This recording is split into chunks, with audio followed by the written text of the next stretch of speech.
Joe ain't got you ready yet, huh? Joe ain't got you ready yet, huh?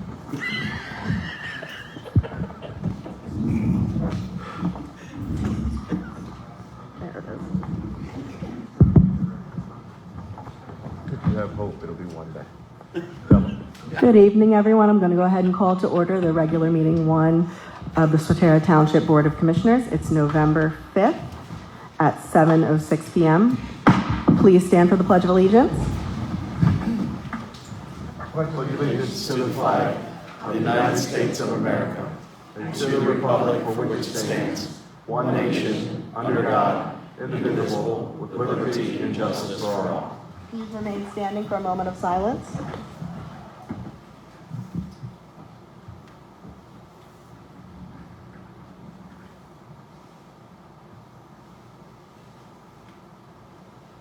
You may be seated.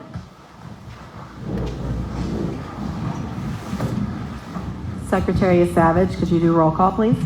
Commissioner Tuckey? Here. Commissioner Zubek? Here. Commissioner Connolly? Here. Vice President Steele? Here. President Ellis? Here. Madam President, you have a quorum. Yes, thank you.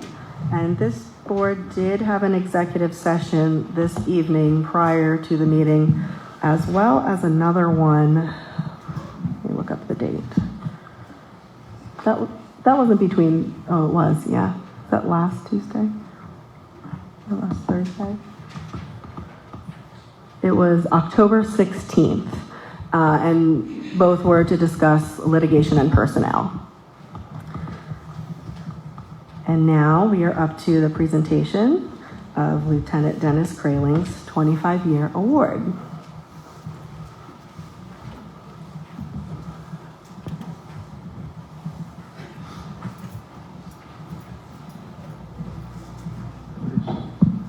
Thank you. That's good. Thank you. Thank you, Madam President. Good evening, everyone. For those of you who don't know, this gigantic man standing next to me is Lieutenant Dennis Krayling. It gives me great pleasure tonight to recognize Lieutenant Dennis Krayling, who has just completed 25 years of service with the Swatara Township Police Department. This is a milestone that many of our previous police officers never reached. Since the inception of the police department in 1950, the township has employed a total of 174 police officers. Lieutenant Krayling is only the 27th police officer to reach 25 years of service with the Swatara Township Police Department. In celebration of this accomplishment, I'd like to share some more details about his career. Lieutenant Krayling was hired by the Swatara Township Police Department on October 27th of 2000 under former Chief Ron Malat. On March 14th of 2013, he was promoted to the rank of sergeant and continued to serve in the patrol division. Then on May 9th of 2018, he was promoted once again, this time to the rank of lieutenant. His first assignment as a lieutenant was command of our patrol division. In 2024, his assignment was changed to take command of our community services division, where he is currently serving with distinction. Prior to his employment with the Swatara Township Police, Lieutenant Krayling served honorably with the United States Marine Corps from 1992 until 1996. During that time, he served with Fast Company and gained combat experience in Mogadishu, Somalia, during a time of very intense conflict. After his decorated career with the Marines, Lieutenant Krayling returned home and began to pursue a career with law enforcement. He was then employed with Highspire Borough Police and the Pennsylvania Capitol Police before coming to the Swatara Township Police Department. Lieutenant Krayling has received many awards from our police department, including the Award of Merit and the Award of Heroism, two of our most distinguished awards. During his career, he has served in many capacities, including field training officer, firearms instructor, and from 2002 to 2018 as a very active member of the prestigious Dauphin County Crisis Response Team. Lieutenant Krayling and I have worked very closely together for many years, and I deeply value his leadership, his work ethic, his support, his advice, and his friendship. Congratulations, Dennis.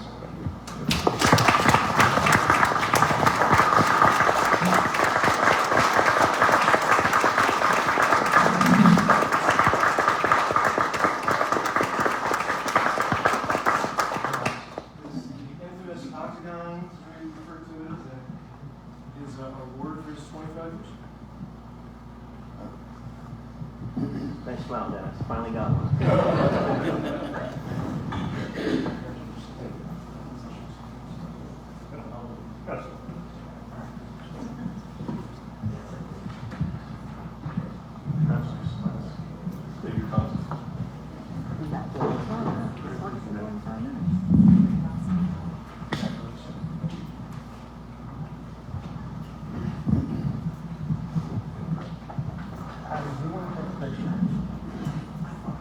No, it's going to come from that side with all the commissioners and.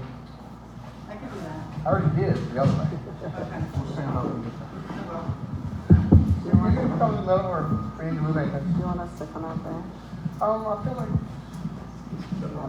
yeah, if you step up there, we'll just make sure we're not blocked out by. Yeah. Let's see where Dennis goes and we'll figure out where we're going. Yeah, I'm like up on my tippy toes. I don't have your Wi-Fi, so it's taking.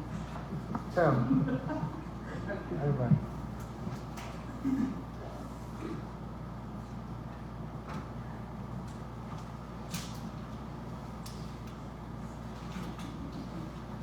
I apologize.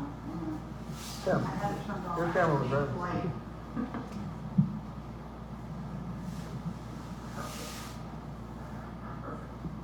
Thank you. Thank you.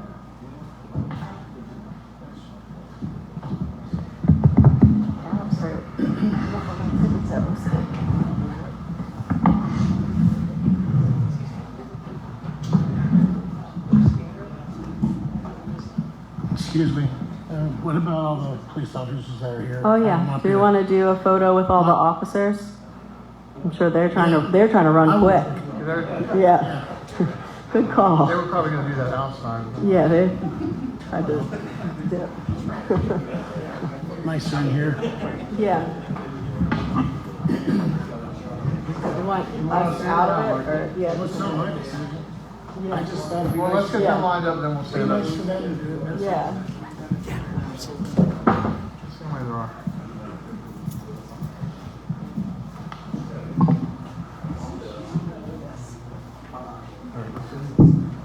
They're getting out. I think we're good. So.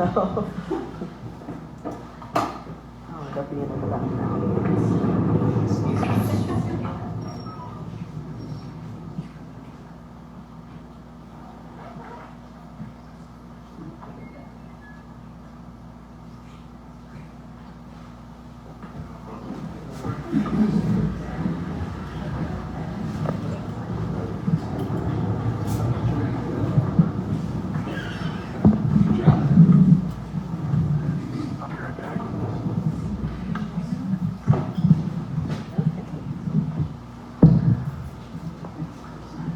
All right.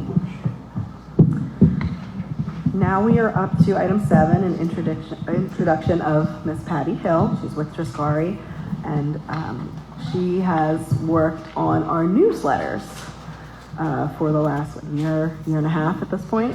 Year? Okay. So please come forward and then. This won't be long.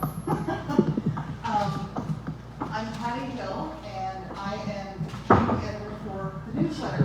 I don't know if you've noticed, but we started to put a little more human interest. Patty, Patty. sorry, we're gonna have you do the mic just because people watching won't be able to hear. Gotcha. Okay. You can turn or take it off, do whatever you want to, if that's fine. Thank you. You're welcome. I'll say it. Okay. Anyway. All right, go ahead. I might sing, but. Wouldn't be the first time in this room.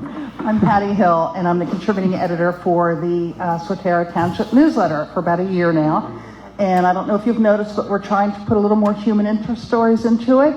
I'd love to hear from you. If you feel that it's something more that you want to know, just let me know. I have business cards over here. Happy to do it. I'm the former publisher and editor of Harrisburg Magazine for 20 years. I started a contest called Simply the Best in 1997, and that's going to be on my tombstone. So, but I'm so happy to do your newsletter. It just brings me joy to do it, and I love working with everyone on the council. They're wonderful. So thank you very much. And again, my cards are there if you'd like to let me know something you'd like to see. Okay, thank you. Thank you so much for coming Sure. in tonight. No problem. Got it. Thank you. All right, we're up to item 8, visitors' requests and comments. If you have comments, please come forward, state your name and address, as well as write them down, and then you may begin.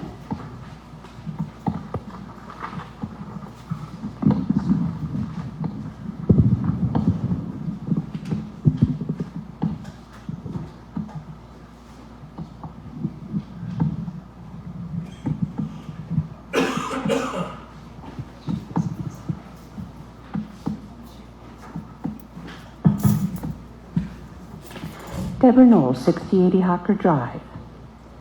In 4 months, it will be 2 years since Bresler Fire Company was falsely accused of improprieties.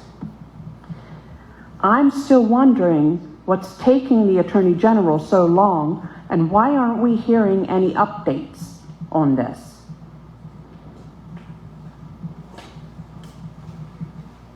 Thank you. Do we have any other visitors' requests and comments at this time?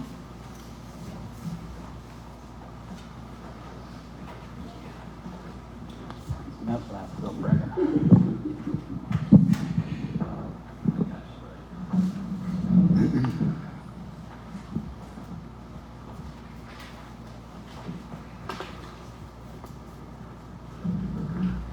Good evening, Madam President, Commissioners, fellow residents. Zach, there's going to be some constructive criticism toward you, but I promise at the end of the day, I do believe you're an improvement from what we had, and you are the man for the job. I've had the enlightened opportunity over the last 2 months or so to follow the zoning saga in reference to the building on Highspire Road. I am pro-business, especially if it is for a hometown small business in which we all benefit as citizens. I believe Mr. Golden, I think that's how you pronounce it right. Mr. Golden did his job thoroughly, but with the lack of respect and decisions of his predecessor, Mr. Elon. I'm happy with the outcome of the appeal hearing by Triple Crown winning their appeal, but I'm more concerned on how our staff acted during said hearing. If the appeal was lost and this ended up in the court system, I believe they would have won anyway, but also believe they have persuaded, or I believe they have to go after perjury charges under Mr. Golden. I believe that was their whole intent of the appeal hearing as well. Our own township attorney, under sworn testimony of Mr. Golden, laid the groundwork of the past documents, including communications, applications, and permits in which the term flex space was mentioned a few times. And it was mentioned by Mr. Elon as well. That's who wrote it. It was under that testimony that Mr. Golden had reviewed all these documents during the process, and more so during the hearing itself. I spoke last month on a totally different subject at the township meeting. Remember the attorney for Triple Crown getting up and laying her case before the whole board, which was a little uncalled for, but at approximately 1 hour and 10 minutes into the video, not the hearing, because there was 2 hearings on that video of the appeal hearing, that's when, in my eyes, the perjury case started. And at the 1 hour and 13-minute mark, the attorney for the Triple Crown started cross-examination of Mr. Gold. And the first question by them was, have you ever heard of the term flex space? And I immediately thought to myself, she is fishing and she's about to set the hook, which she did. And Mr. Golden replied, no. The attorney gave a second chance, possibly for Mr. Golden to correct himself with the question, have you ever heard of the term flex space in reference to land development or zoning? He once again replied no, which we now know from previous testimony in the prior month's public comment, he in fact did know and was aware of the term flex space. I feel we must do better as a township to better represent the public and as not to lie under oath, especially during a public hearing, to our residents and our businesses. Leads me to my next point. We need to do better defining definitions in our ordinances. We recently added the term data center because we all know that was coming down the pipe. But we need to stay on top of the current terminology to prevent the township being tied into litigation. For example, Valley Drive, also in the CG zoning district, has buildings in which my eyes constitute warehousing or distribution business as their primary uses, which are not allowed under the CG district. In fact, one warehouse opened for lease and is being advertised by Pro Lodges, quote from their listing website. This 120,000 square foot logistics facility located in central Pennsylvania has easy truck access to I-83, Capitol Beltway, and within a half a mile of the UPS hub. Located in a close proximity to an urban workforce and transit bus system, this logistics facility is ideal for high throughput logistics operations. I do not see in our definitions logistic facilities, or even a definition of what the township is defining logistics. Because this company is advertising logistics. In my eyes, it's a warehouse. But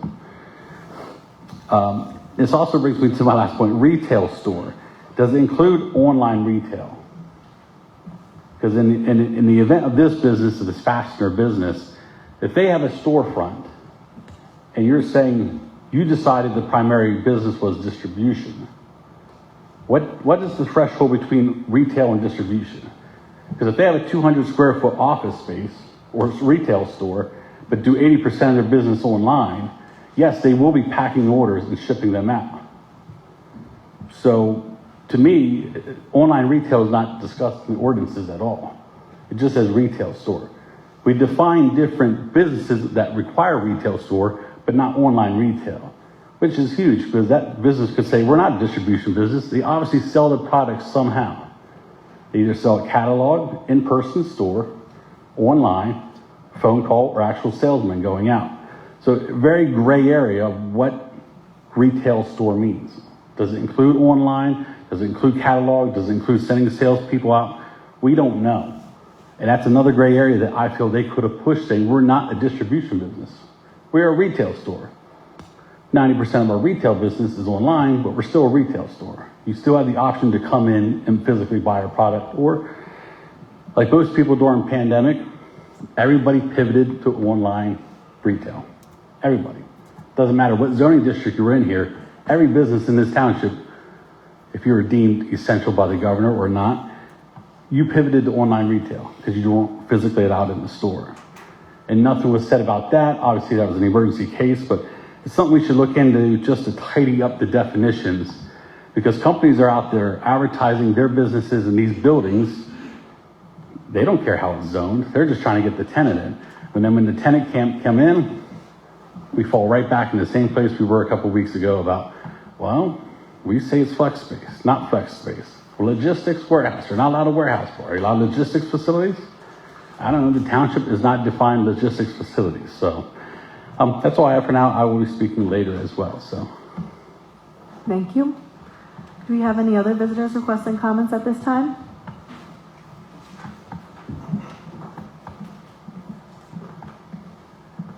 Hi, Scott Kosovar, 9030 Bridge Road, Hummelstown.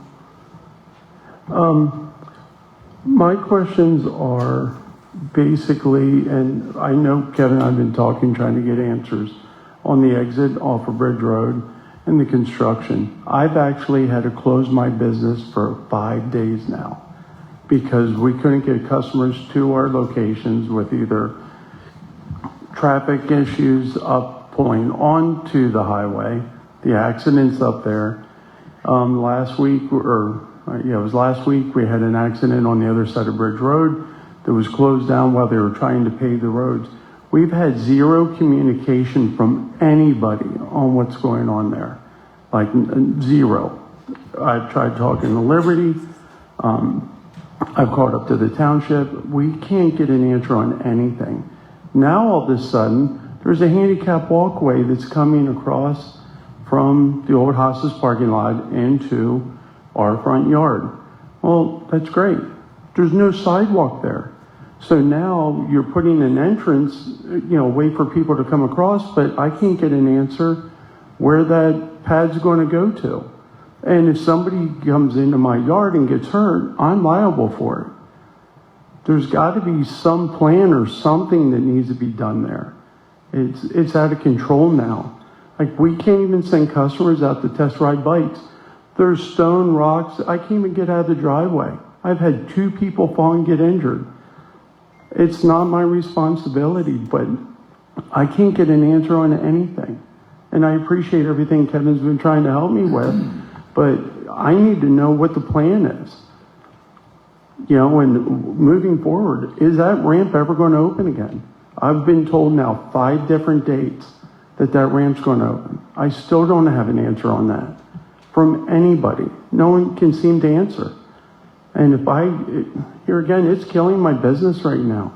It really is. It's affecting us every day. So I would appreciate any help that I could get, because we were told the walkway was going down across from the park. No one ever discussed anything until they're there digging in my front yard, and no one still knows what's going on. Could you provide Kevin with all the questions that you have, if you haven't already? We've talked, but he can't get an answer either. We can attempt to answer But the what problem, we can. well, the problem is somebody would Right. even been in touch with us that we're going to close the road down it was supposed to be for a couple hours for paving.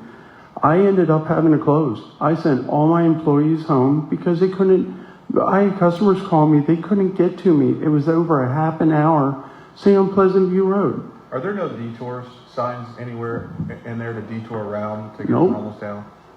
There's nothing, the problem Just that was. off-ramp is closed. The off-ramp's closed, but the problem is when you guys closed off 322 years ago, we actually had a meeting with the township.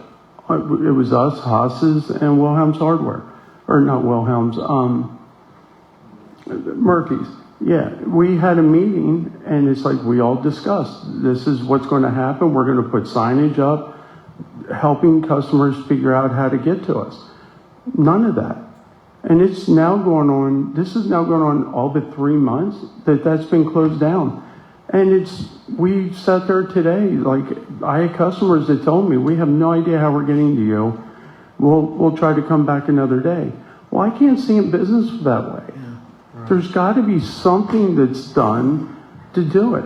And are we allowed to put detour signs on the state road, us locally? So there are detour signs on the state road. That was part of the original HOP that was approved as part of the Wawa. So the signage, Lieutenant Milstein and I have spent a lot of time discussing this as well. The signage, I believe, takes you off prior to the off-ramp there where the old Haas's was in New Wawa. You were supposed to get off Vine Street, come in through Hummelstown, and come down that way. However, as Lieutenant Milstein and I had spoke, the people that come on Vine Street aren't aware of the detour. Right. They're already past the signage, and then they come through and then try to get back around. They would either have to run through, I believe it's Kunkel, or go up to Milroy to get back around. But as part of the HOP that PennDOT approved, there is signage there. It's just not at what I believe is a good location. Was there sidewalks in that application for what? I know that was prior to us getting on the board. Well, me anyway, but I mean, was there sidewalks? When Mr. Kosovar brought that to my attention, I did do some research, and again, the HOP that PennDOT approved showed this handicap ramp onto his property. I believe the intent originally was that they were worried about pedestrian traffic coming from Schiavone Park going to the Wawa. Right. But, and again, I'm not going to speak for PennDOT, never, but I believe their intent, they, as far as I know, they don't permit crosswalks like mid-block on a state road. They want them at a corner or some intersection. Right. So, unfortunately, until Scott brought that to my attention, I didn't know it was there. And then once Mr. Gould and I went back and looked at the land development plan and the approved HOP by PennDOT, it's there. That handicap ramp is there. Mm-hmm. So we're, again, it's a tough problem to fix. There's a lot of moving parts and a lot of government agencies involved, but we're trying to figure out what the best path is, for everyone. And Mr. Kosovar and I did talk, I want to say 2-3 times. I tried to get his input, and then, Mr. Goulden and I talked about, what we could possibly do next, but it's in the very early stages, unfortunately. But I can't go back to PennDOT and say, hey, you approved this on the HOP, too late in the game, so to speak. Right. What my concern is, it doesn't even go to the corner. It's like right on the corner of my building. Like the corner is another 20, 30 feet away from that. So it literally drops the people in almost into like where my building is. You know, it's crazy. And the problem is, and I don't know, I know the police department knows this, there's people that don't know how to get around are literally coming back in the ramp where you're supposed to go up. They're making wrong turns. We sit there all day long. People are diving out of each other's way because they're heading right towards each other. It's like a head-on collision waiting to happen. And I know I know that they've been patrolling it, but they can't sit there all day and just ticket people. I'll bet you today there was 10 people that turned the wrong way on that ramp. Because here again, our customers can't get to us, so we sit out front and watch it. You know, and it's just one of those things, it's a time bomb, but sooner or later, we just need an answer when it's going to be done. And I'll just finish with, those are some of the issues that Lieutenant Bilstein and I, and, you know, Superintendent Stauffer, we tried to work through that as the construction process went on. We did actually get PennDOT to agree to add some additional signage down there to make it more clear to the motoring public that we're not familiar with that area, right? We felt that there were some safety concerns.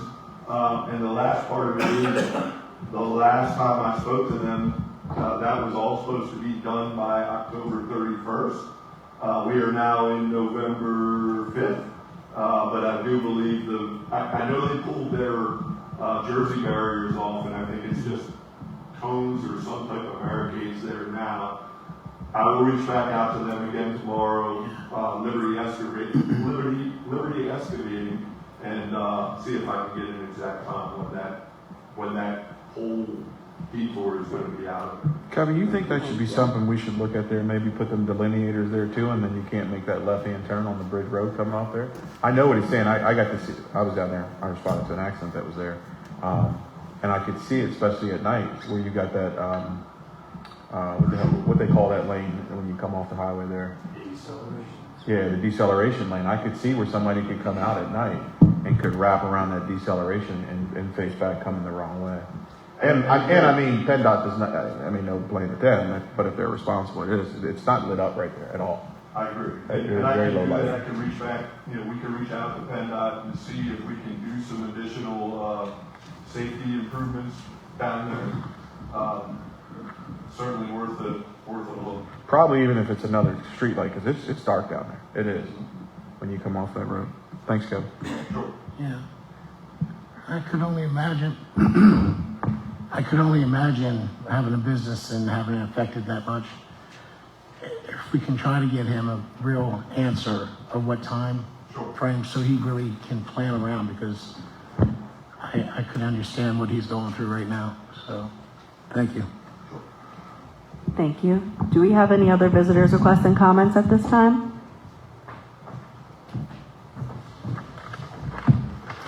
All right. We're up to item 9, a motion to approve the agenda. Motion. Second. We have a motion and a second. Do we have any discussion? All those in favor, please say aye. Aye. Any opposed? We're at motion to approve the items on the consent agenda. Motion. We have a motion. Second. We have a second. Do we have any discussion? All right, hearing none. All those in favor, please say aye. Aye. Any opposed? All right.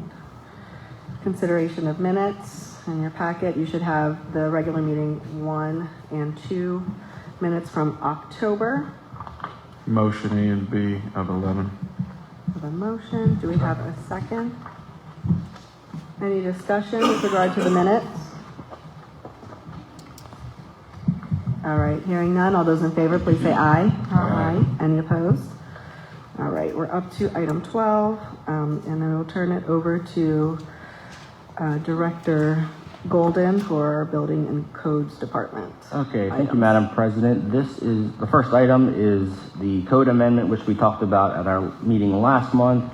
We did advertise that in the newspaper on October 7th of this year, and it is ready for adoption. And just to remind those at home, it repeals various articles in the code enforcement section that are no longer valid, such as the old building code that Pennsylvania had a long time ago. It's called BOCA.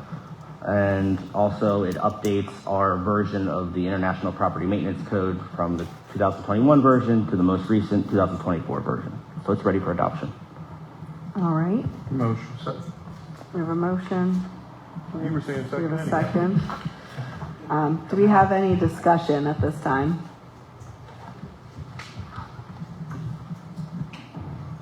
All right, hearing none, all those in favor, please say aye. Aye. Any opposed? And that will be resolution O-2025-5. We're up to 12B. Sure. So in front of you, there is a proposed ordinance that we've been working hand in hand with the sewer authority.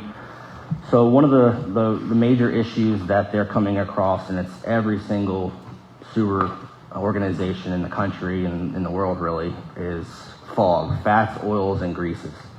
So we have just like any other municipality, we have a ton of businesses such as nursing homes, restaurants, anything such as that produce fats, oils, and greases, and they're causing significant problems and wreaking havoc to our wastewater treatment plant and to our sewer infrastructure. The Department of Building and Codes, we did research. We worked with Mr. Varner here.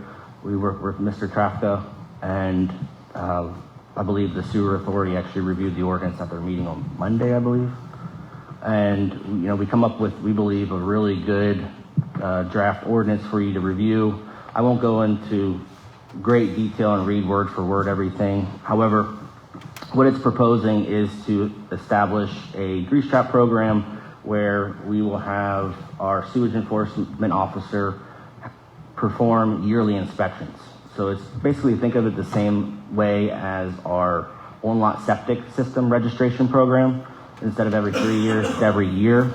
If the sewage enforcement officer determines that this particular business or this particular location produces a significant amount of grease, they would have the authority then to require more frequent inspections and treatment of your system and sucking out the grease and oils.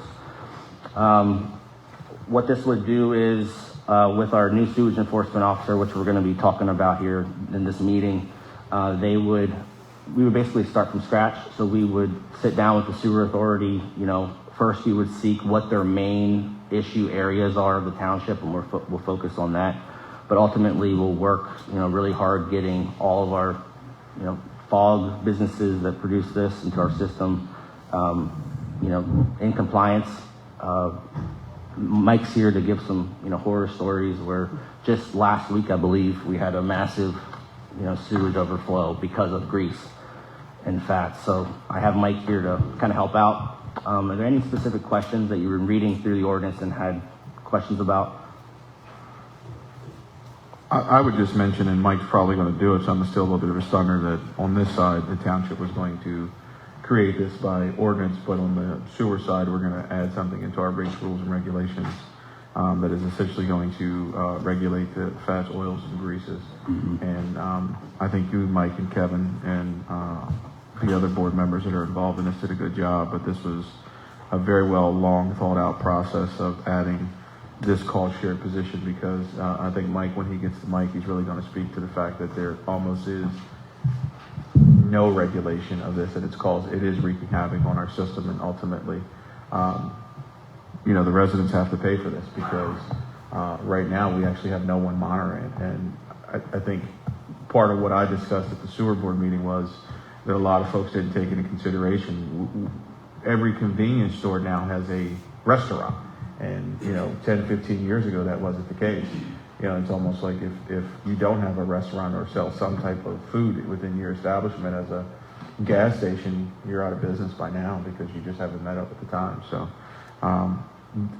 and just to add to that, because I know some of the questions was, this is not for residential properties. This is for the hotels that have kitchens, the restaurants, the gas stations that might have kitchens and things of that nature, to put some type of program in place, and it's going to take a considerable amount of time to actually get a program that's up and running, but this is Mike's expertise, so I won't steal too much more of his thunder because I know ahead of time from being at the meeting on Monday. Yeah, so I mean, the biggest thing, you know, for all the residents in Swatara Township is grease.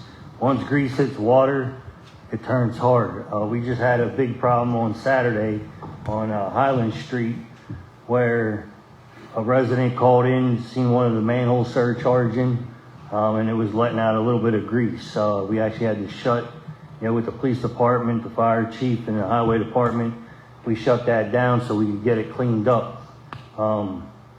So the less grease that goes down a drain, the better off it is because it creates blockages fast. So there are, like Zach said, you know, Commissioner Steele said, there are a lot of businesses in Swatara Township. And I believe it was like 2016, 2017, we did have a health inspector that did do this job. But that job no longer exists, and we need to get back to somebody taking care of you guys in the community, so you know everything's fine. Whenever you flush your toilet, everything's good to go. We got a good, you know, good crew to where, you know, we do routine maintenance, but we can't keep up with everything within the township. I have a question, Mike. On that incident, I think it actually probably started on Friday night.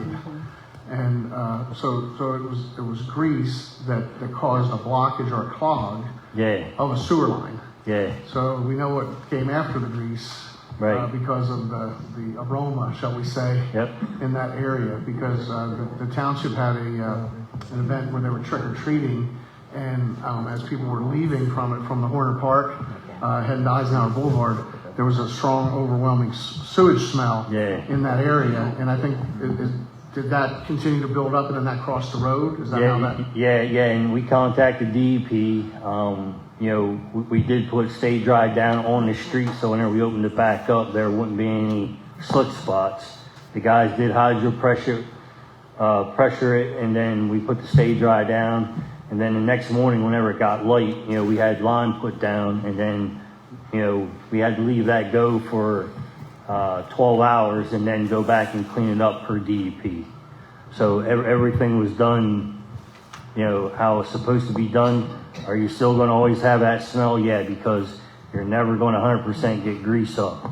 So in that particular stretch of road, if anybody's driven Highland Street, if you're coming from Turkey Hill towards Harrisburg, there's that blind corner, and that could have been very bad.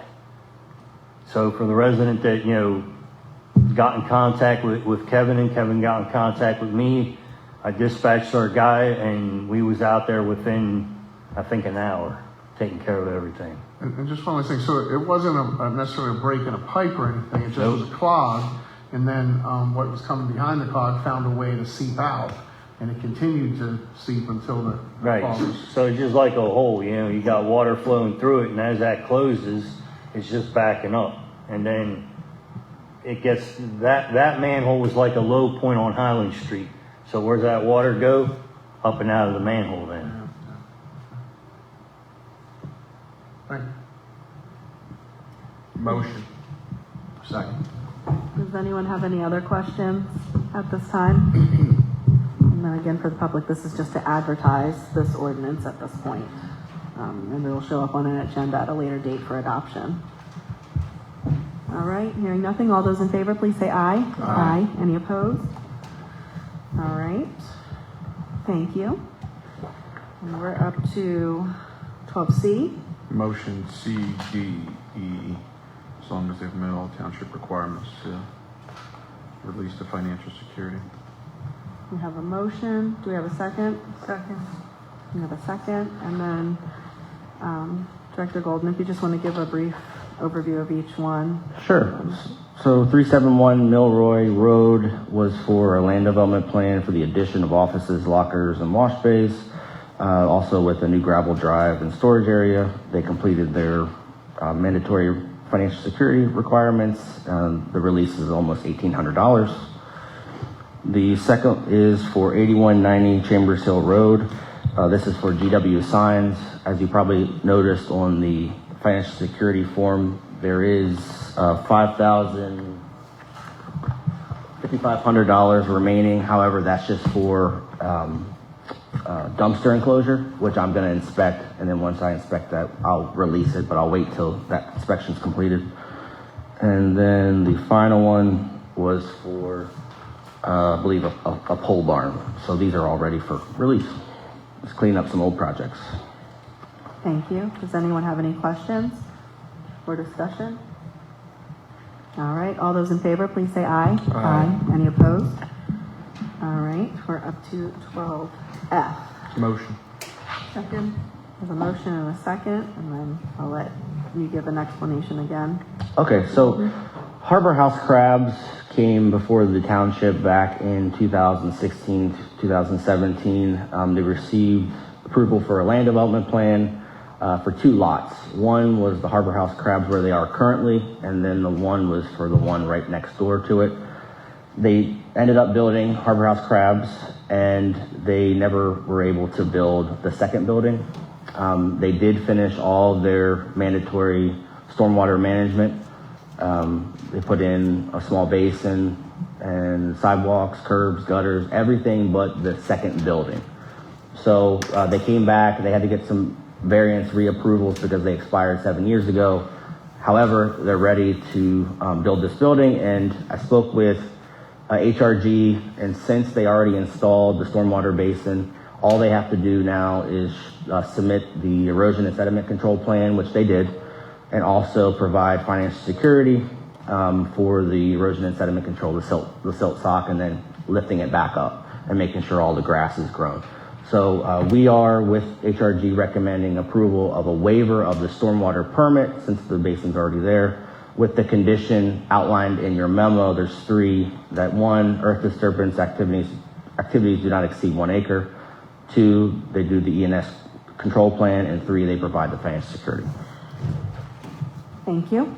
We're not going to interfere with this one, are we, Kevin? What we're doing there simultaneously? No. Okay. No. Oh, with this. I've seen that tight curve there. I mean, they basically. Now, is there retention basins going across the street too for us? No, not as part of phase 1. No, Okay. I didn't see, but I did see they were in there clearing. Yeah, that's when I was over following up from the Highland Street issue. So, yeah, and I saw it on the land development plan, but I didn't see an actual basin there. It's kind of weird seeing that whole corner missing now. Yeah, I was gonna say, when you come through there now with all those trees out, Yeah. you can see the whole way down the road where you kind of were, there's a blind turn, and all this was happening at the time that we had that sewage issue. Yeah. And then I had the same question, was it gonna be retention pond across, connected to the park project? There was like 4 things happening. I'll say this, I believe the retention pond on the very southeastern corner is going to have an overflow pipe. Up underneath the road, that's right. It does go That's right. across Island Street, That's right. but I don't know exactly where it discharges, so. But there, as far as I know, I don't believe there's a basin over there. Does anyone have any further discussion or questions at this time? All right, hearing none, all those in favor, please say aye. Aye. Any opposed? All right. We are up to item 13. Thank Motion. you.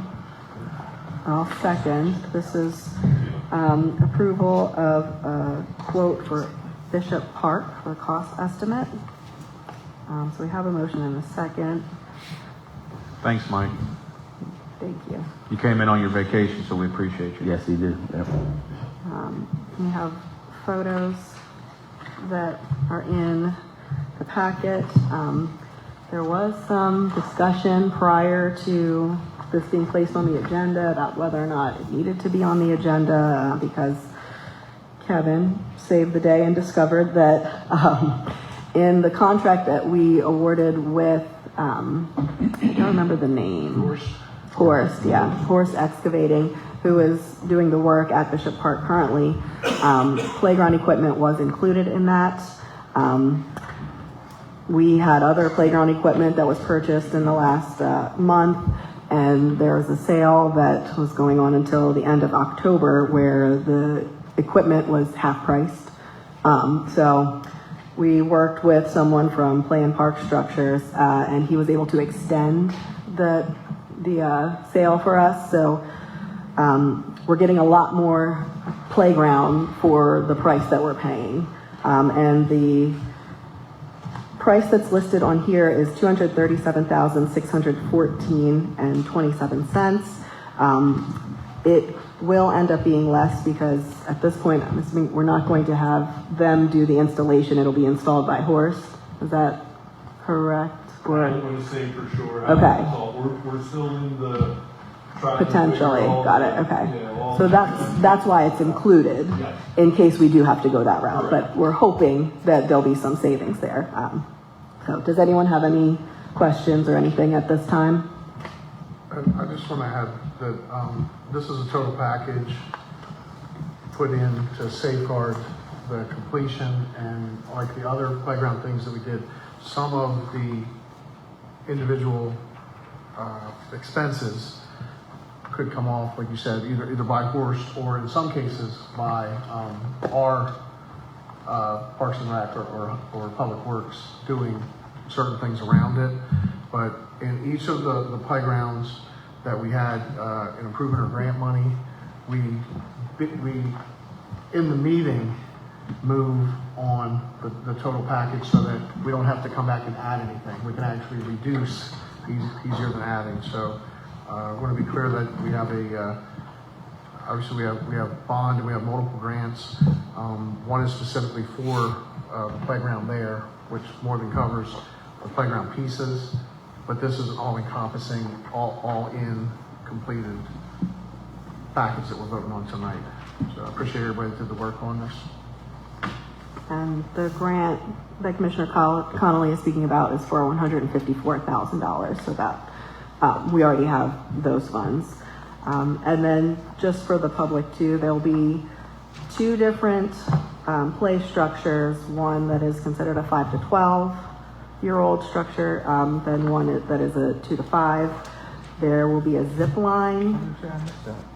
And there will be two different types of like merry-go-round situations that are inclusive. One will be where if you're in a wheelchair, you can just ride right up onto it. It's called an inclusive carousel, and that will have, it's called poured in place, the hard material. And this was another thing that we talked about was there'll be a sidewalk that goes the whole way around it, and in the future, most likely we'll end up fencing this as well. So, but I appreciate all the time that you took, Kevin, and Commissioner Connolly, and then also the gentleman that worked with from Play and Park Structures, who's also named Kevin, so we had Kevin squared. But I'm really excited to see this get installed. So, yep, go ahead. Yeah, I was just curious, is there any kind of warranty on this equipment? That, I can't answer that question. It normally does come with a warranty. I'm sure it'll be whatever is standard, but I don't know. I can double check tomorrow, Commissioner Duffy. I'll get back to you for sure. Thank you. Yep, and the gentleman that we worked with regard to the zip line, he's talked about he would travel, he's not from this area, he's from the Pittsburgh area, and work with our Public Works Department to show how the maintenance works on the zip line, and we don't anticipate that will be any issue or anything like that. So he's very accessible, which is nice. All right, all those in favor, please say aye. Aye. Any opposed? All right. We are up to item 14, authorization to advertise a full-time sewage enforcement officer position. I'll make that. Steve, what was the motion that I need to make for that we did at Seward? Just to correct that was my fault, to make it a call share position like we wanted and put it in the hands of the Joint Personnel Committee. Yeah, it was essentially a motion to refer it to the Joint Personnel Committee for development of the job description. All right, I'll make that motion. Second. I have a motion and a second. Is there any discussion at this time? Might cut out here quick, but this has been a project that's been worked on between sewer, zoning and codes, and Commissioner Conley's committee.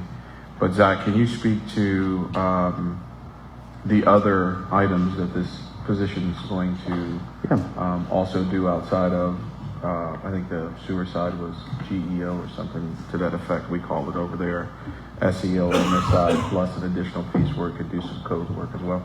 Sure. So we believe approximately 25% of their time will be spent on the OLD program, the on-lot sewage disposal system program. As you saw on our agenda, our sewage enforcement officer resigned. So we are looking, we thought this was probably the best time now to have this position, especially with the FOG program. And we need someone permanent to handle our OLDS permits and our registration program. Also, they also spend approximately 25% of their time with code enforcement, especially in the peak seasons, such as summer with mowing, and then the winter with snow. They'll be spending a little time doing that as well. So it'll be a shared position.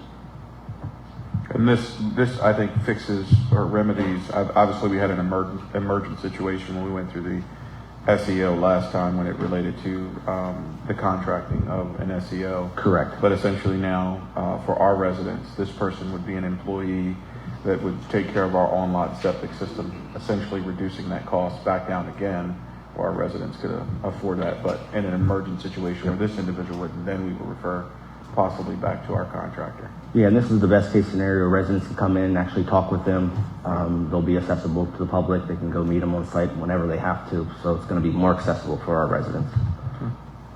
And just so we're clear, there were budget considerations and room in the budget made at your department to absorb this position. Absolutely. Yep.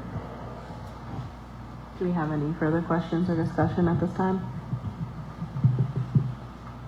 All right, hearing none, all those in favor, please say aye. Aye. Any opposed? All right. We are up to consideration of resolution Verizon cable franchise agreement. Motion. Second. We have a motion and a second.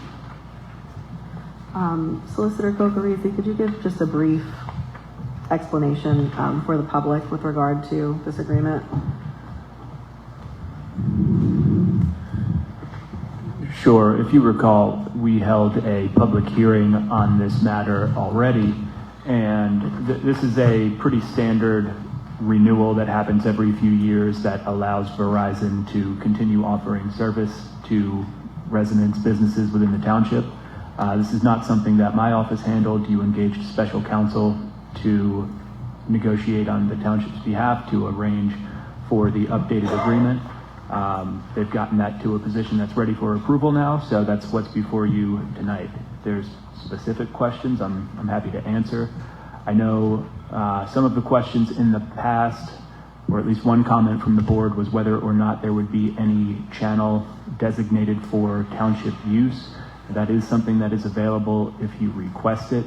I'm a little fuzzy on the details of how all that works, but you could definitely consult with the law group that worked on this for you, but that is a possibility. It's not explicitly provided in the agreement, but it gives you the ability to request that, and they have to allow it. Thank you. I'll just have a comment, so the board is aware. This was a part of the discussion of the finance committee and something we really have to pay attention to in the very near future. I think we discussed it was maybe like a 3% reduction year over year in the revenue from the franchise fee, and a lot of that is due to the fact that a lot of online streaming services are being utilized now more throughout the country and the world, and as well the township. So you're losing that revenue. So that's something that's another revenue stream that is a loss for us in the future that really needs to be paid attention to, because that has to be made up, because that goes into the general fund, and that helps fund our local government here. So you're losing, I think we're close to $500,000 of that, aren't we, Brittany? Maybe even more, in revenue from that franchise fee. So that's a considerable amount of money that this township receives from that fee. Does anyone have anything further at this time? Just two things. When this was brought up at CapCog, the point that Commissioner Steele made was basically pointed out that over time, less people have the service that provides the revenue and the fee to the township, and on the possibility of broadcasting or having an ability or a time slot. There's some things that we'd have to look at on our end, but I did get that same answer that it is a possibility, and I think that's something that we'll probably look at through the next CapCog. I think meets one more time this year, so we'll see if we get any information there or find out from a neighboring municipality that uses the service. Maybe we'll have Brendan involved in the conversation to see what we would have to do if we wanted to get meetings or even events or a time slot for a specific show or production.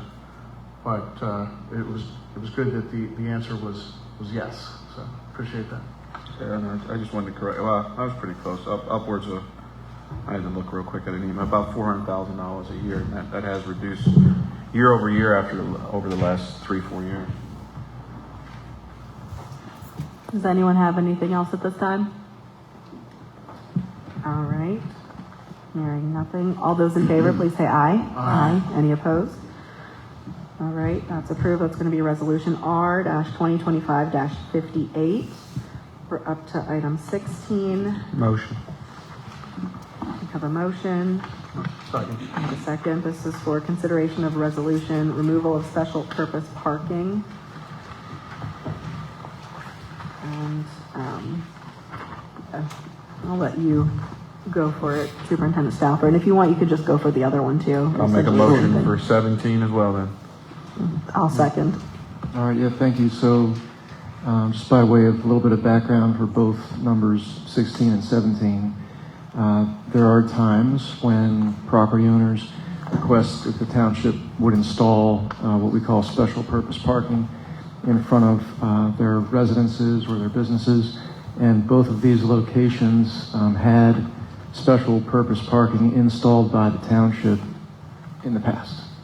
Both of those property owners have come to us and said that those spaces are no longer needed. And so the property owners are requesting that the township remove the special purpose parking that we previously installed. Thank you. Do we have any discussion at this time? All right, hearing none. All those in favor, please say aye. Aye. Any opposed? All right, so that's going to be item 16, R-2025-59, and item 17, R-2025-60. We're up to 18, consideration of resolution, payout of unused time off. Motion. We have a motion. Do we have a second? Second. All right. Let me talk to. So you're going to? Yeah, Go ahead. yeah, if you wanted me to. This is just an extension of the admin policy that we changed for vacation and PTO. There was accumulated time that our employees had that was still frozen, and this gives them the opportunity to be paid out through a policy. And see, what is it? They have to have it in by the end of this month, I think, to the payouts to HR, and then from HR, it'll get approved by the finance director, and then come back to the Township Board of Commissioners. So that's just to satisfy the requirement that was frozen from our employees from their admin, vacation, and PTO banks. Do we have any questions or discussion at this time?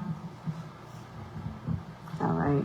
Hearing nothing. All those in favor, please say aye. Aye. Any opposed? That'll be R-2025-61. We're up to item 19. Visitors' requests and comments. Same thing as before. If you have questions or comments, please come forward, state your name and address, as well as write them down, and then you may begin.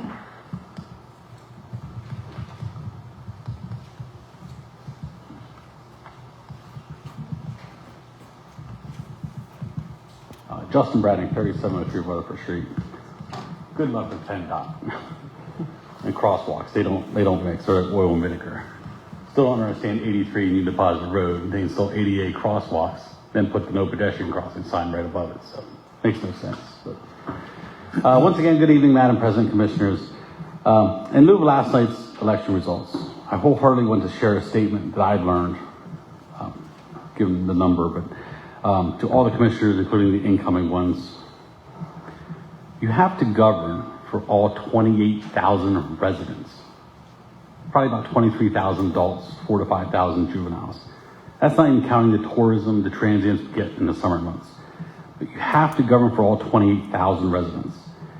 Each one of your votes, comments, motions, actions, just keep that in mind. This is the lowest form of government here. There's no reason for partisan politics. We're all looking for clean streets, safe streets, good services for a good value. We're not voting on national issues, gun rights, abortion rights. It's nonsense. Just give us what the people want, and we are getting that as a township and have been getting it. So some commissioners, I believe, still think it's the mid-1990s and represent their ward and want to do what's best for certain neighborhoods and not as a township as a whole. I am a registered Republican, and for the first time in my life, I left the township ballot empty. Empty. One part because I just don't know the Democrat candidates. I never met them, never really saw them. But more so, I could not bring myself to vote for the two sitting commissioners who show such verbal disrespect during open meetings. I have a young teenage son who manages and expresses his concerns and viewpoints with better manners than the two Republicans sitting on the board. I get it. You have to share your viewpoints, and sometimes you have to interrupt. It's warranted. You have to do it. But to do it meeting after meeting after meeting, and usually never for different topics. It's the same two topics, month after month, year after year. So getting back to the statement governing for all 28,000 residents, out of 10 voting precincts in the township, the Republicans on the board currently carry two precincts. It's 20% of the township. That's Brewster and Chambers Hill, and I attribute that to the firehouse issues, to be honest with you. Which, if you include your votes and the number of residents who attended the town halls, signed petitions, it amounts in the range of 11 to 14% of the township residents who share that concern. Not a very large number of the township. Why? Well, let's see. I believe some of the sitting commissioners are experts, or I believe none of the sitting commissioners are experts in everything that comes before them. Some have more knowledge about a topic, but it is impossible to be an expert on everything. So the other 86% of the township that did not vote, like myself, they don't share your views on your topics, or just voted differently because of their party. We rely on and make our decisions based on the actual experts, not the board. And those actual experts sit at the side tables in front of the board. They're the experts, not you guys. That's why I base my opinion off of. So we trust the judgment and the opinions of the police chief to ensure they develop policies to ensure the safety of the people of the township. They protect and serve, that's classically the motto, and they don't play petty political games. We turn to Mr. Trafka, another well-trusted expert, to make decisions to keep our roads, parks, and infrastructure safe, not only for the residents, but for the visitors. Lastly, we listen and absorb the information and ideas the fire chief relays every month during his report to ensure somebody is going to respond 24/7 to your emergency from an unpredictable volunteer system. It's just unpredictable, but he makes sure somebody gets there. So I urge everybody behind me and watching online to watch all the meetings you can. The valuable information and ideas you get from the subcommittees or the boards is invaluable. And quite frankly, it's often misconstrued when it comes up to the board by the commissioners and the politicians' mouth on Wednesday meetings. The boards will tell you the truth if you listen to them. So please, if you like your board seat, keep in mind, and be a successful commissioner, you must govern for all 28,000. Not one neighborhood, not two neighborhoods, all of us. Thank you. Thank you. Do we have any other visitors requesting comments at this time? All right, I don't see anybody jumping up. We're up to item 20. This is on the agenda every meeting. If you have stormwater violations, you can come forward or send it in. We're at item 21, commissioners requesting comments, additional business, and correspondence. Commissioner Tuckey? Yeah. Well, first off, I'd like to congratulate Benita Ray and Ben Douglas for winning an election.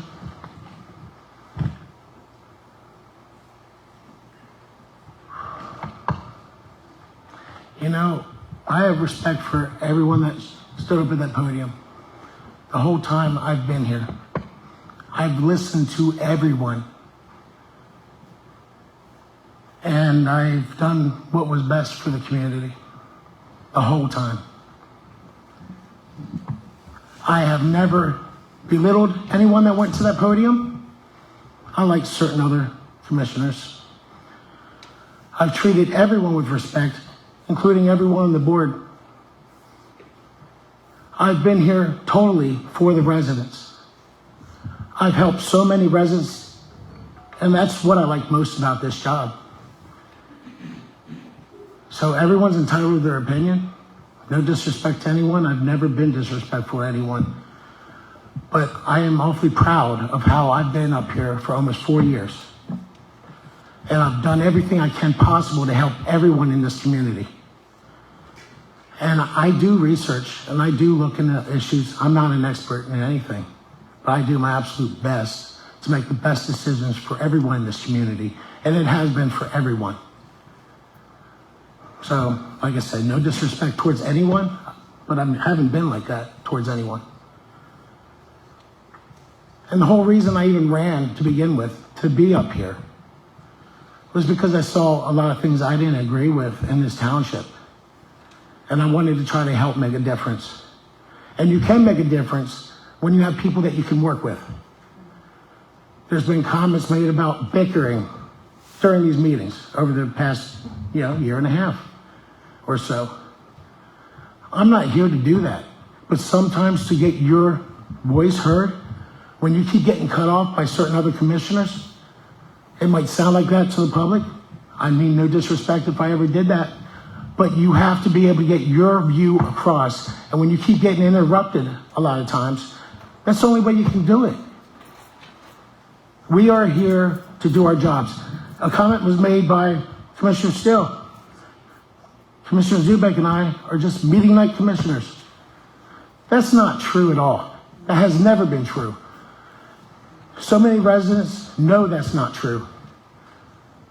And I'm not patting myself on the back. I don't go to these events for the township and take screenshots showing that I was there. You see very little photos with me being at events. It's not because I wasn't there. It's because I don't use any of that.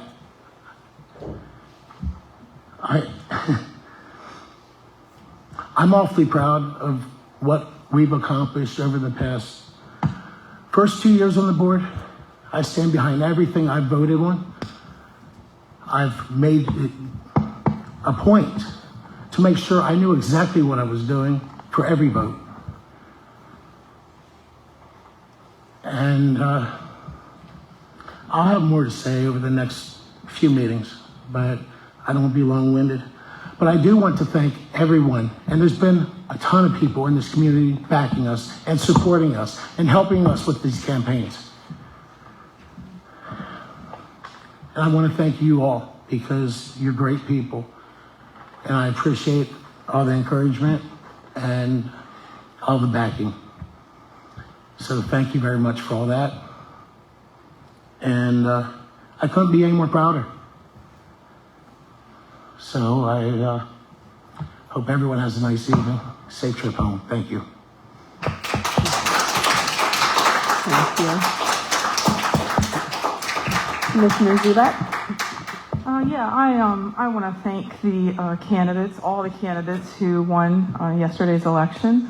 It takes a lot of time and effort and desire and courage to put yourself out there as a candidate. And so I commend them, and I want to especially congratulate Benita Ray and Ben Douglas. I wish them all the best. Just piggybacking off of Commissioner Tuckey's comments a little bit, and I'm not going to be long-winded myself either. I have been the recipient of a lot of negativity, misinformation, lies were put out there, and that's okay. You know what? It happens. But I feel like I've held myself to a higher standard. I put facts out. I have worked extremely hard as a member of this board the last 8 years. I answered every phone call, answered every email that came to me. I've had some email issues. We've discussed those over the years. But I work really, really hard because I grew up in this community. I've been here for my entire life. And I've been in the same area my entire life. And I've had roots there. And it makes me feel really, really good to help my fellow neighbors. I've had hundreds of people reach out to me over the years that I've helped. I watched Commissioner Tuckey, and it's not by area. We've helped people all over this township. Never turned anyone down. Always said we're going to do whatever we possibly can to help them with their issues, because that's what we do. We're liaisons. They're our bosses. We're not the boss, they're our bosses. We answer to the residents in this township, all of them. And I feel like I have served all of them with honor and grace and passion. Yes, I'm passionate, but it's because I care about my community. And I don't want to see taxes increase. I don't want to see sewer fees going up. I don't want to see out of control spending, because the out of control spending ultimately impacts all 28,000 residents in our township. And I've done everything in my power on this board to ask the hard questions that nobody wants to answer because they feel defensive. If you feel defensive about answering a question, then you need to do more work on that issue. Because nobody should ever have to hesitate when someone asks a question about something as important as taxpayers' money.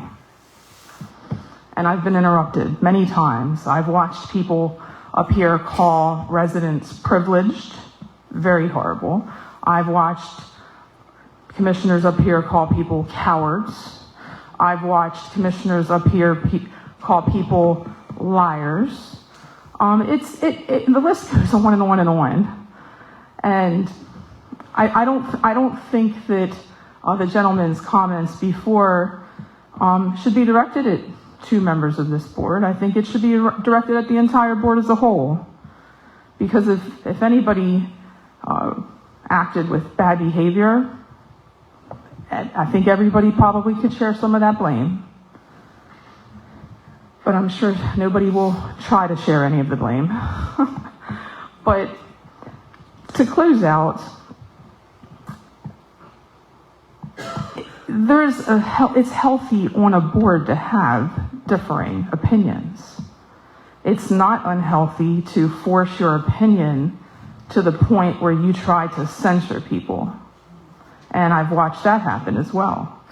But I'm not going to go into finger pointing. I'm not going to go into any more deliberation on this. I am going to say this. I'm going to go back to the point I made about Commissioner Tuckey. I watched him for an entire year walk a gentleman through a codes issue that needed help and was desperate for help. I watched him act as an intermediary to ensure that he could have a proper communication with our staff because he cares. We both have done that for many, many people, and I couldn't be more proud. And I want to thank all the voters who came out yesterday, all of our supporters, all of our volunteers, all of the volunteers for every campaign.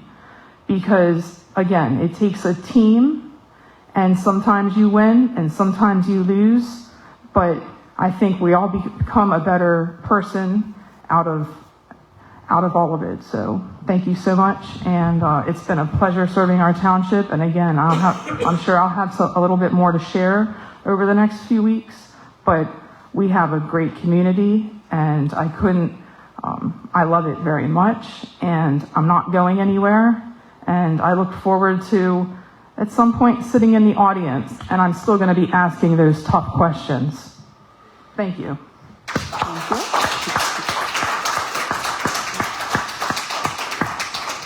Commissioner Connolly? Yeah, I'd like to start with congratulating again Lieutenant Dennis Kraling. 25 years of service. He is an absolute incredible person.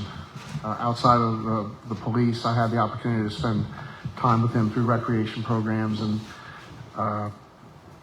we shared some time where we had students at Tri-Community Elementary when he had lived in this area. And he's an absolute incredible person. He's a treasure to this community. I get concerned when somebody hits 25 years in police because you don't know how much longer they're going to be here. It'd be a tremendous loss, but we realize that police officers, and when they hit 25, they start either looking at transitioning to some other position in police work or something else. But he is an absolutely incredible person. I want to go to Patty Hill, who I think that's the first time I officially met her. She's doing an incredible job with the newsletter. I see some of the features around the area, how things overlap through some regional things and nonprofits here in the township. Really makes it interesting, and I've heard a lot of positive things from the public as the newsletter has been enhanced and improved over the last year and a half. So she's doing a great job, and she's serving everybody well.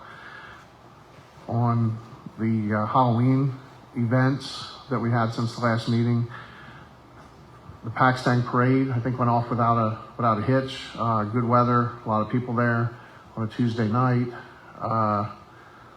President Ellis was a judge again this year. Don't know if that's a blessing or a curse, because you have to sit up away from your family the whole time, and if someone doesn't get their prize, then they're going to blame you. But I think that was a great event. Everybody involved with that did a good job. Unfortunately, in the same week, we had a lot of rain and wind blowing in on Wednesday. We had our Halloween walkthrough, which is one of the great events of the township. We get anywhere from 1,500 to 3,000 people, mostly children. 30 vendors were set to go, and a decision had to be made in advance. Looked like the weather might clear out, but the ground was going to be wet anyhow. So unfortunately, we made a decision that we had to make, which was to cancel that. We still appreciate the effort that the vendors put forth to sign up and to be ready to go. It was completely weather and timing. We had to decide the day before. And for those of you that were out and about 3:30, the skies cleared up and the sun was shining. But with the way we go through that course in that park, people would have been setting tables and chairs and walking in the wet grass, because we did have significant rain. So unfortunately, that was canceled this year. Our fire, police, EMA, Parks and Rec staff here pivoted from that event, bagged up candy, got the glow sticks and necklaces that we were going to give out, got those into bags and got them to police officers, firefighters, to get them out in the community Friday night as much as we possibly could. That went really good with 4 locations spread out through the township, where we designated a 20-minute block of time where people could come and see our public safety professionals. I had the opportunity to be at one of those, and it was very well received in the community. And then for the second half, I went with my grandchildren, and as we were wrapping up a fire rescue, piece of fire apparatus was rolling through, put the window down, called the kids over, and it was a great night seeing the police out. I got to spend time with Sergeant Neal.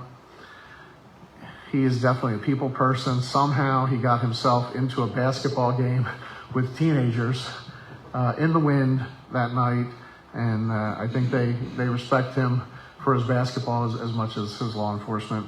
And I want to wrap up by touching on the election last night.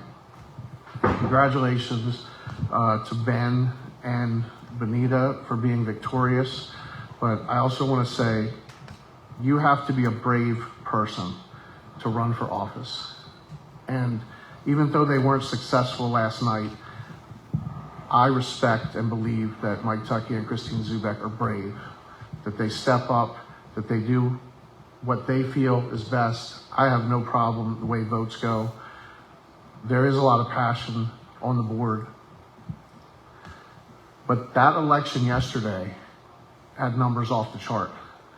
And the two that were successful had the highest numbers ever, but the two that weren't successful had very high numbers that would have won in other elections. So there was energy, people came out. I think the all 10 polling places, I had the opportunity to at least get to them briefly. A lot of people that were passionate about things in the township. Sometimes they're just on different sides of the issues. But I want to say the same thing about this board. We have different opinions, different perspectives. We fight for things that we think we're right on, mainly with the same purpose in mind, that we want to be right for the community, not for ourselves. So I've served on the board 2 terms. I lost an election to Christine and Mike. I didn't drop out of doing things in the community. I stayed involved. I did not plan on running again. One of the candidates was not eligible because of their employment. I ran, got back on the board. So I had a rare opportunity to lose an election to these two and then to win and serve with them. I've served with multiple people. When Christine won her first election, I won that same election. So it wasn't dominated by party. It was 1 Democrat, 1 Republican for 2 seats. And I've served with multiple different boards, different parties. And looking back, I can't think of anybody that I would criticize for not being passionate for what they thought was the best issue, the best vote. So we'll finish out the year. We may fight or argue a few more times, but I'm proud to be on this board and serve with all the candidates that I served with. At the same time, I'm looking forward, the way the terms overlap, that I will have 2 years with Benita and Ben on the board. And just like the other candidates, some people know them, some people don't. They're involved in some things and not others. It's a tough job, and with the amount of people that we have, there's always going to be criticisms. You're never going to please everybody. But I just want to say I was very proud of the way the election went, and I think all 4 candidates are excellent people that have either served or will serve Swatara Township. So thank you. Thank you. Vice President Steele. Appreciate it. I'd like to thank each and every one of you that came out here and enjoyed the evening with us, and for those of you that logged in online. Commissioner Tuckey, Commissioner Zubek, and Commissioner Conley are right in the instance where when you seek a higher office, you do have to be brave. You have to be willing to go through what could be considered civilized warfare, because that's what politics is. And you put yourself out there to be stripped in front of the public of anything imaginable that could be said about you. And that takes a brave individual. Mine is the governance piece that comes after. But being that brave individual also comes a sense of responsibility as a leader. And you have a sense of responsibility as a leader for those that are on your team to ensure that when you run a campaign, you put out facts. And it has always been an unwritten rule that the candidate is fair game. Their family's off limits. And I know we want to keep talking about the comment of a coward, because I see a coward in the midst of us right now. And that person ran the campaign for Commissioner Tuckey. And I call you a coward because anyone that attacks volunteer firefighters, anyone that attacks a gentleman that has a impeccable 27-year United States Marine Corps service to protect the same freedoms where you can get online and spew lies, there's a reason why you're able to do that. And the reason why you're able to do that is because that gentleman was in the theater of war for us. And then to take it further, and attack people's family, this is where the elected officials or that person running for office has a responsibility to tell those on their team, I'm fair game, but people's families are not. So I give you this message. If you want to play with something, get on Amazon and order a toy. Because the moment that you cross the line and begin to play with someone such as my wife, someone that has put me in a place that is safe, that has helped heal me as a person, trust me, your ending point, where as far as you would take it, is my starting point. And you have a responsibility, because you were tagged in the post, so you knew about it.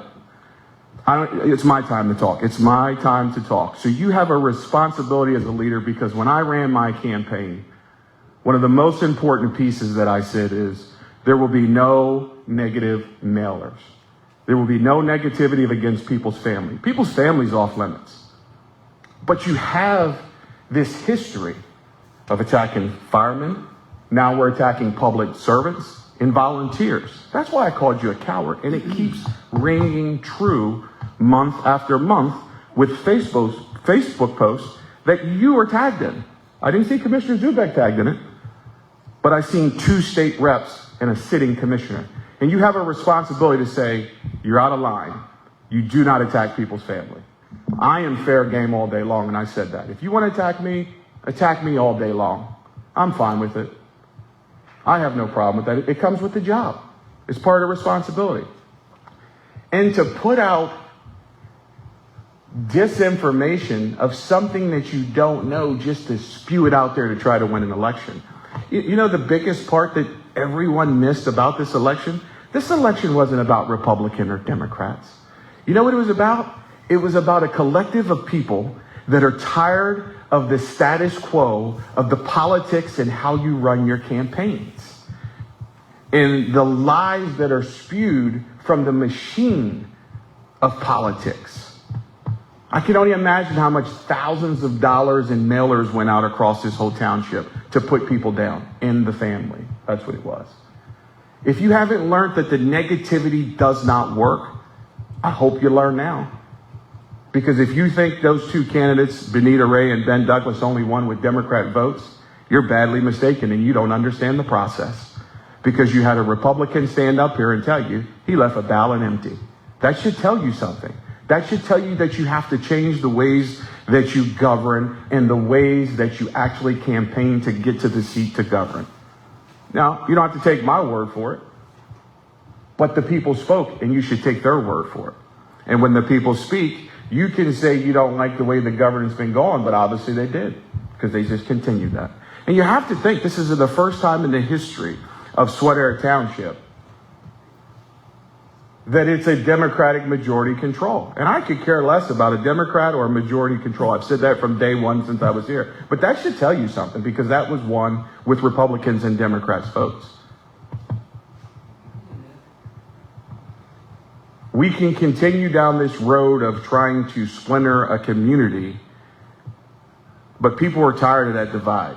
And I get it. You support who you want to support. You believe who you want to believe. I totally understand that. And that is your right. What I'm asking is, as elected officials, as candidates, when you go back throughout the community, you have a responsibility to protect people's family. And trust me, if I would have been tagged in a post that attacked your family or a public servant, I would have had an issue with it.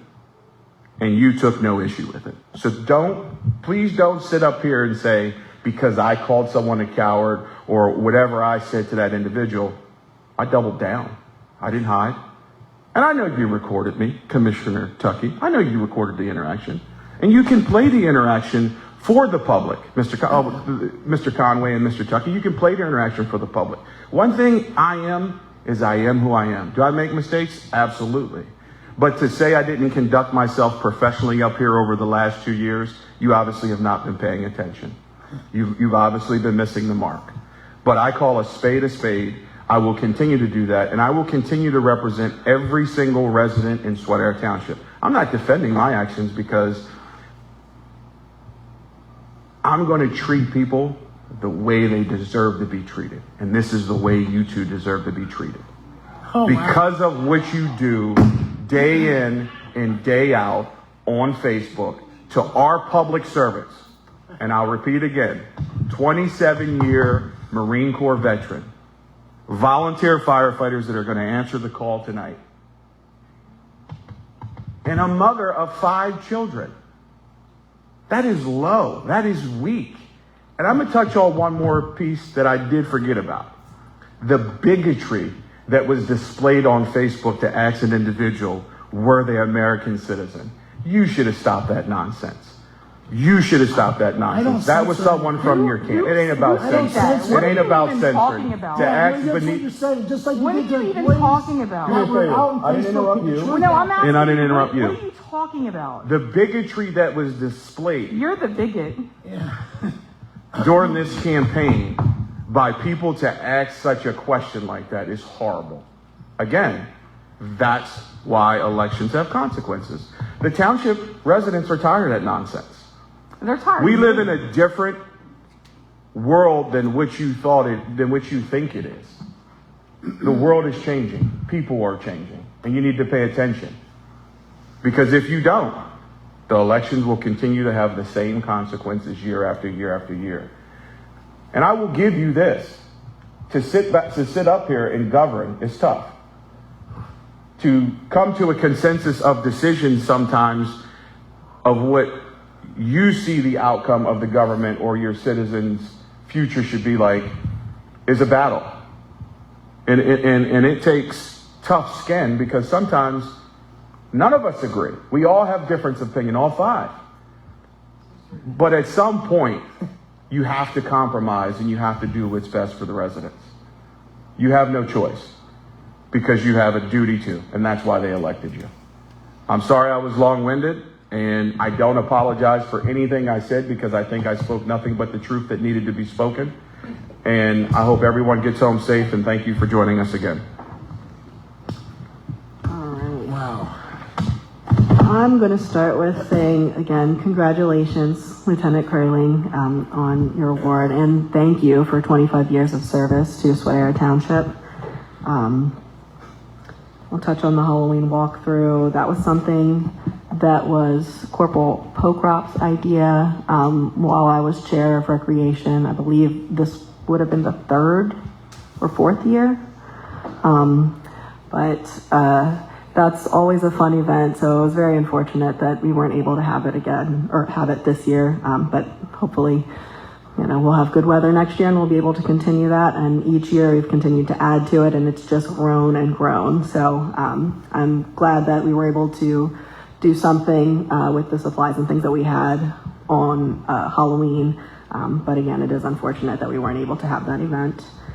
And the other thing that I was going to say, which all of us use the same word to describe what it takes to get your name on the ballot, and that's brave. So I just want to thank everyone that was brave enough to put their name on the ballot. It's not easy to be scrutinized publicly, to continuously be bashed by people that have no idea who you are and have no interest in knowing you. It's not fun. It's not something that people want to go through.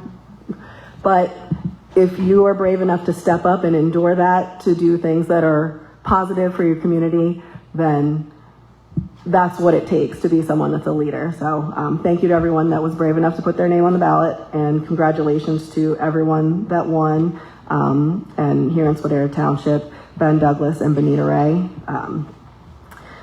And with that, I'll say thank you to everyone that came out this evening for the meeting. Thank you to everyone that takes the time to watch these. And thank you to all of the township staff. You guys are what makes Swatara Township function. So just know that you are all appreciated. And everyone that's here, I hope you get home safe. I'll entertain a motion for adjournment. We have a motion and a second. All those in favor say aye. Aye. Any opposed? Meeting is adjourned at 8:41.